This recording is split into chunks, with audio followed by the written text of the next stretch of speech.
Hello, everyone. Welcome to the Streaming Alchemy Show. I'm John Mahoney, and on today's show, we're going to be talking about high guest count productions. How do you actually manage this many guests, both visually and technically, especially if you're going to be working with an outside source to bring those guests in? So, to get started, probably the best place to look is right at the beginning when a guest joins a production. One of the important things to consider is how is that guest framed? Now, in typical web conferencing, most people just sit anywhere they want. There's no real focus on anybody. So it becomes something where people feel much more casual. But if you're doing a production with remote people that are participating in that, it's important that that initial framing gets set up correctly. So, one of the things to do, and part of what we have in our call in interface for the live to air system is we have sort of these lenticular framing marks on the video that's coming in.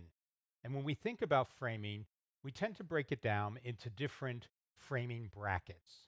So for most things, we have a center third, which would be useful for really tight multi guest shots across the screen. Then we have a center half. So that center half is designed around where you want to sort of do a two box with one guest next to another. That sort of center half tends to work very well. The next thing then is a 4:3. So this is traditional standard definition aspect ratios, but that can often be used as well for these guest plus something else types of shots, whether it's a graphic or other type of asset that you want to play back.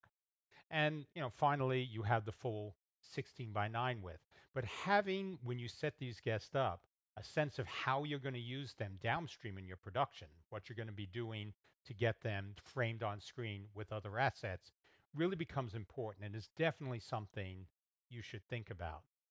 Now, when you want to put guests on screen, you have to think not just of sort of how many guests can I fit in, but you want to think of the aesthetic of that guest. How clearly can the viewing audience see the guest?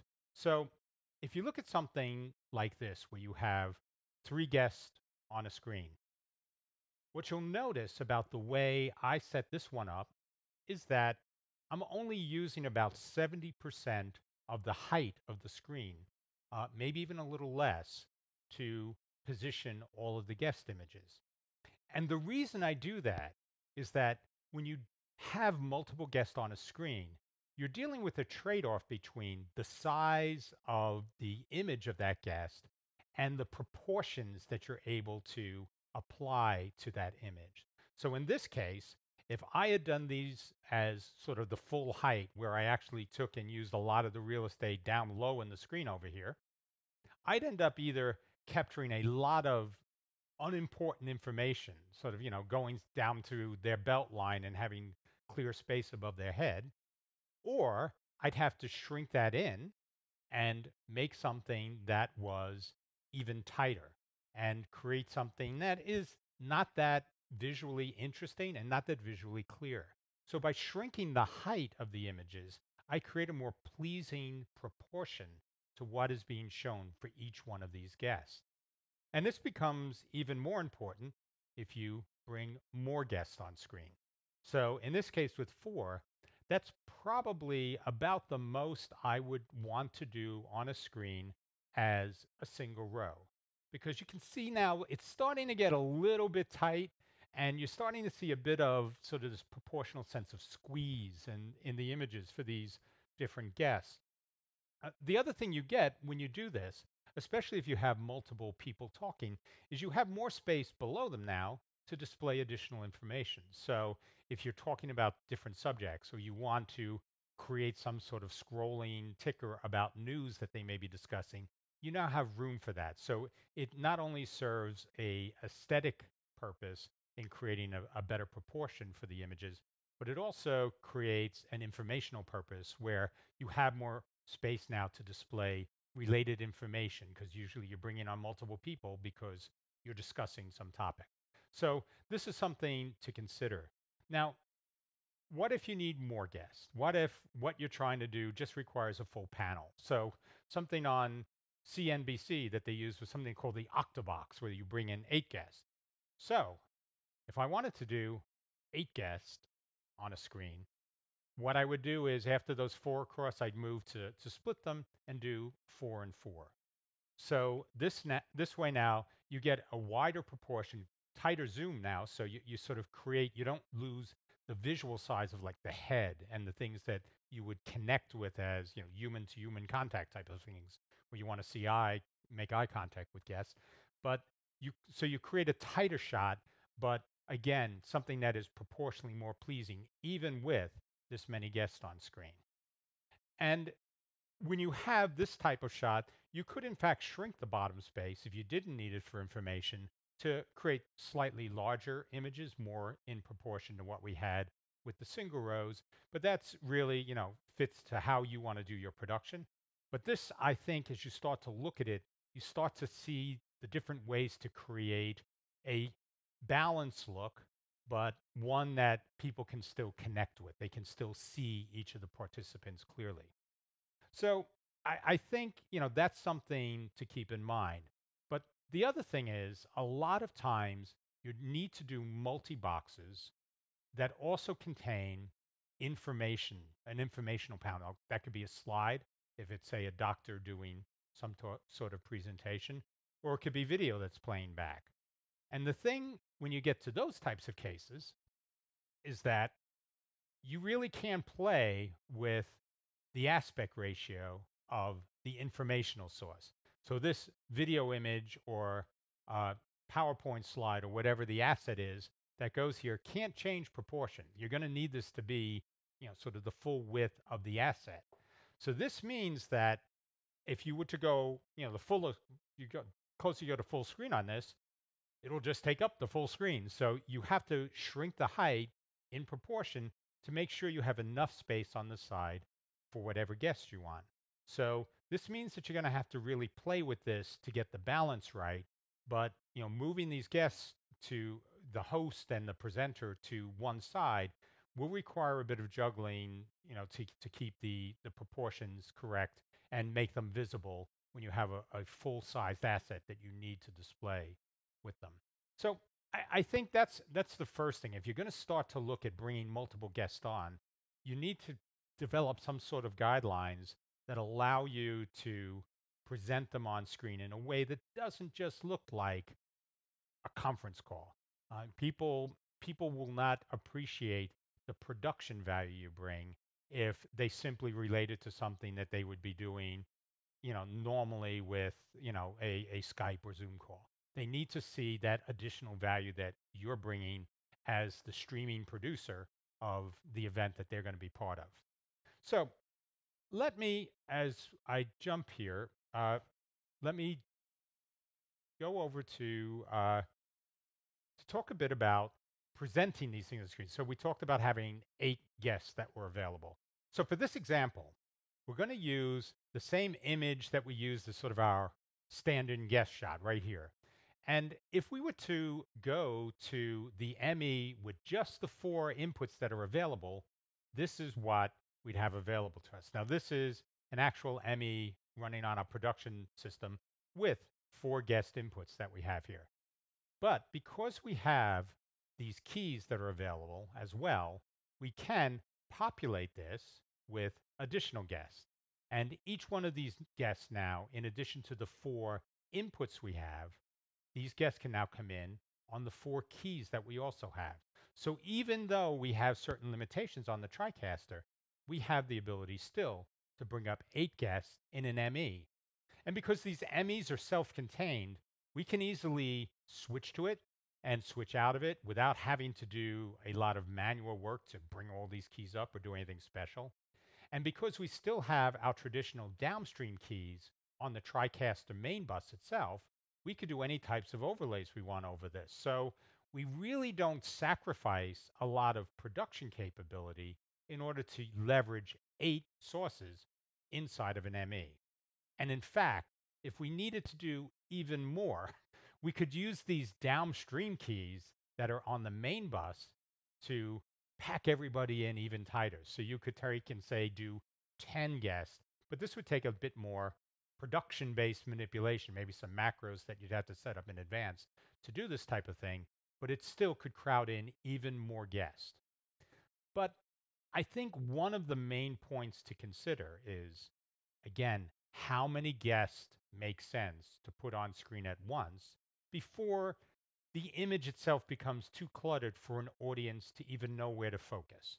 So that's something we'll revisit, but I think it's something you should keep in the back of your mind as you think about these types of multiple guests, like high multiples counts of guests coming into a production. How do you really want to present that to an audience in a way that they can connect with it and get value from it, and that you can demonstrate the value you want to bring to this production, to the audience.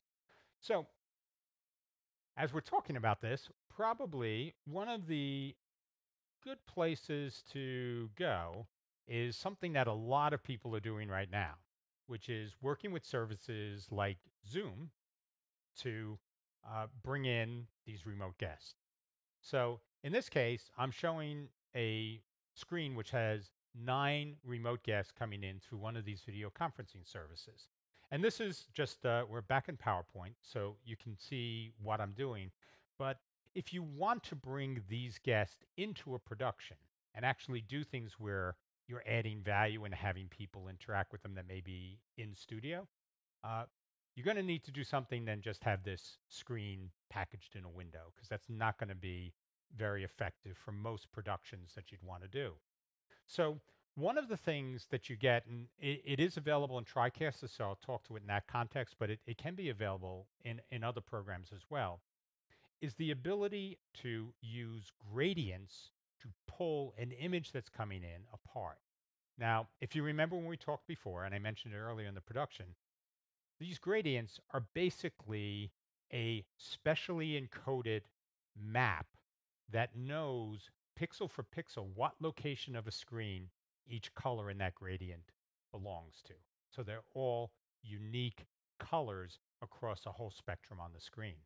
And what this means is that when I cut this gradient up, it will know exactly where on the screen to pull the bits from that line up with that cropped up gradient that I set up.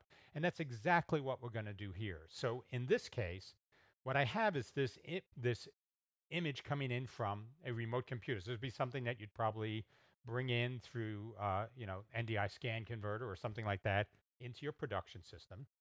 But then what you're going to need to do is you're going to need to associate this with basically gradient images that would map to each of these people. So if I were to put this up, what I can show you here is I can associate a gradient now with each one of these guests.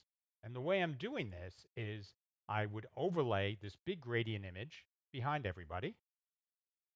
And from there, I would crop out the image of each one of these that I need, apply that to the gradient, and pull that gradient up. So what I end up with when I pull this all together would be a whole map of gradients. Let me just do this for a second. This whole map of gradients, which would basically look like this. And if I took everything else off, what I have now is a screen which has captured, effectively gives me the tool to capture each one of those windows that's on the screen.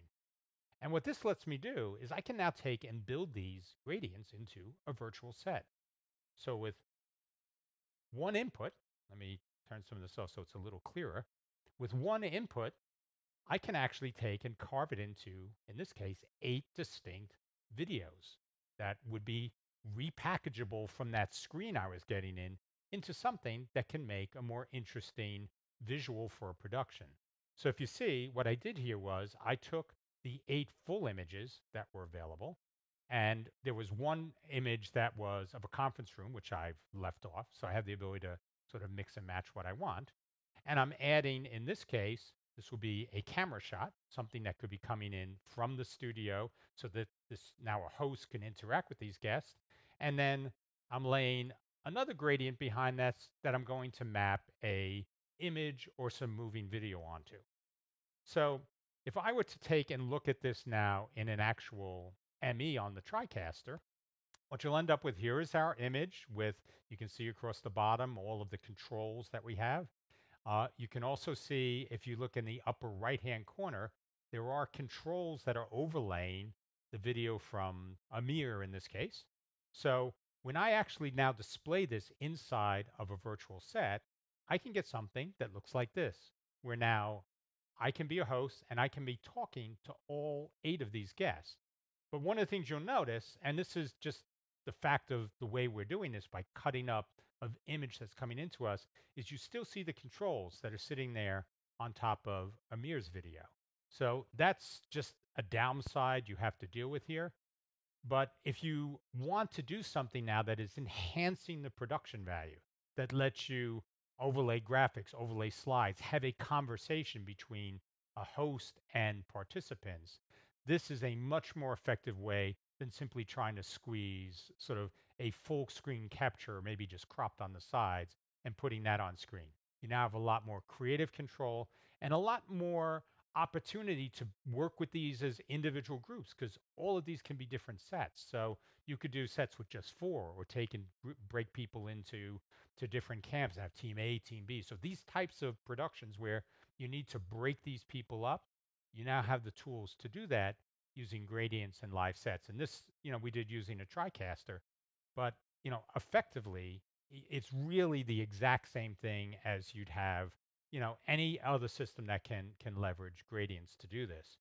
But the other thing that you're ultimately always dealing with is you don't get the choice of how many guests you want. So what happens when the client comes to you and says, yep, 9 guests, just not going to cut it. 12 guests, not going to cut it. I need something like this.